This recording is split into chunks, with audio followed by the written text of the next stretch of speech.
அனைவருக்கும் வணக்கம். இந்த ஒரு இன்ட்ரோடக்ஷன் வந்து கேட்டு I am just speechless. Thank you for the lovely introduction.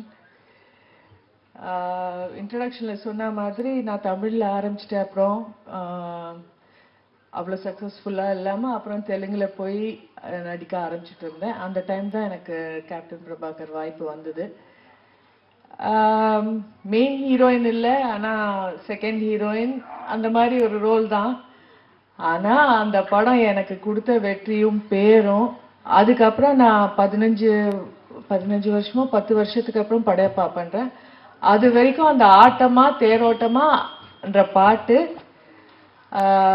இப்போ வரைக்கும் எங்கே போனாலும் எந்த ஃபங்க்ஷன் போனாலும் ஒரு ஒரு ஒரு ஃபேடே ஆகாத அதே பாப்புலாரிட்டி. ரிலீஸ் ஆன அப்புறம் அந்த சாங்க்கு எவ்வளோ ஒரு பேரும் புகழும் வந்ததோ அது இப்போ வரைக்கும் அந்த பாட்டுக்கு இருக்கு, எனக்கும் இருக்கு. அண்ட் நிறைய ரசிகர்கள் அந்த பாட்டு பார்த்து எனக்கு ரசிகர்கள் ஆனவர்களும் இருக்காங்க. அந்த வாய்ப்பை எனக்கு கொடுத்த செல்வமணி சாருக்கும் கேப்டன் இன்னைக்கு I miss him the most today. இன்னைக்கு அவர் இருந்திருந்தா ரொம்ப ரொம்ப சந்தோஷமா இருந்திருக்கும். அவர் எங்க இருந்தாலும் இந்த படம் திருப்பி ரிலீஸ் ஆகி ஃபர்ஸ்ட் டைம் ரிலீஸ் ஆனா அப்போ எவ்வளோ வெற்றி பெற்றதோ அதை விட டபுள் மடங்கு வெற்றி பெற அவர் மேலேருந்து வாழ்த்துவார்ன்ற நம்பிக்கை எனக்கு இருக்கு. அண்ட்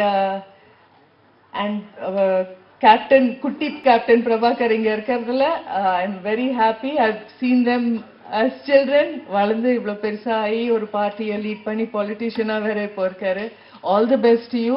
இங்க வந்திருக்கும் அனைவருக்கும் நான் பேசின ஸ்பீச்லேயே தான் கொஞ்சம் லெங்க்தியர் ஸ்பீச். பட் எல்லாருக்கும் வணக்கம். I am so happy to be here. All the best, Selvamani sir. Rocket, another big hit, and thank you so much.